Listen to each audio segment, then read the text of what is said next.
In this video, we're going to talk about sources of market power.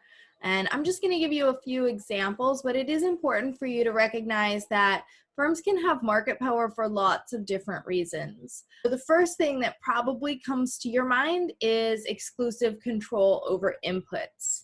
When one firm or a group of firms owns a majority of the product, a lot of natural resource or extractive industries that fall into this category, diamonds or oil. I can't just go open a company that mines diamonds because I don't own any diamond mine. That's an important key to understanding these sources of market power. All of them have to do with some barrier to entry. Something that is preventing more firms from entering this market. Otherwise, as soon as we see those monopoly profits, other firms are going to want to come into the market to grab some of those. We've got intellectual property protection. This is legal protection that's given by the government over intellectual property like books or films or pharmaceutical products. So in some sense, in this case, the government is creating a monopoly for the firm by issuing them this intellectual property protection, this patent or a copyright. It says, you are the only person who can distribute this film that you have produced. And if other people are doing that, then that's illegal and they can be fined or prosecuted for that. Why would the government want to create a monopoly? We're going to talk about that a little bit more when we get to number 5, when we talk about natural monopolies. The next one is government licenses, which is a little bit different than intellectual property protection. A government license is a license to operate in a particular market, and the government will issue more than one. So, for example, you have to be licensed to practice medicine in order to be a doctor. I can't just go perform surgery on someone because I am not licensed to be a doctor, and that's probably a good thing, right? We don't want random people practicing medicine without the proper training. Estheticians, like barbers and other people who do hair or makeup, are also licensed by the government, usually the state or local government.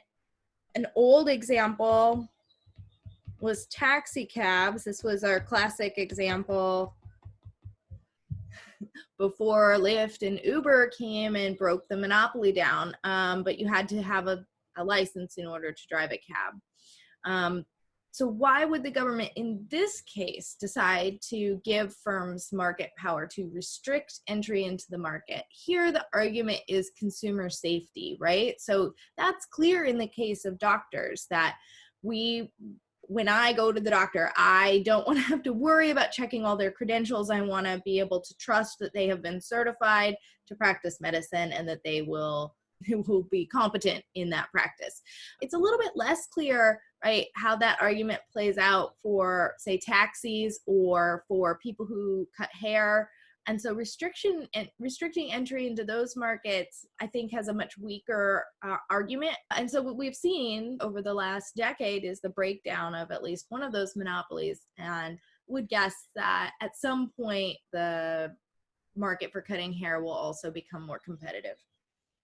The next one is interesting. It's network externalities, and this has a lot to do with a lot of internet companies. Basically, a network externality is when the product becomes more valuable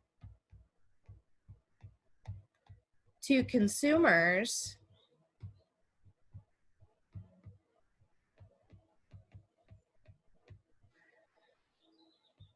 when more people consume it. So for example, social media sites, you don't want to be on a social media site with only 10 other people. That might be boring. You'd rather be on Twitter or Instagram or whatever it is that you guys use these days. We've got social media. We've also got like gaming systems, computer operating systems. You'll notice, right, there's not a ton of operating systems out there. There's Mac, the Apple, and then there's Windows, and then there's, Linux, and that's about it. and there's not this huge number of competition in operating systems because this has a network externality.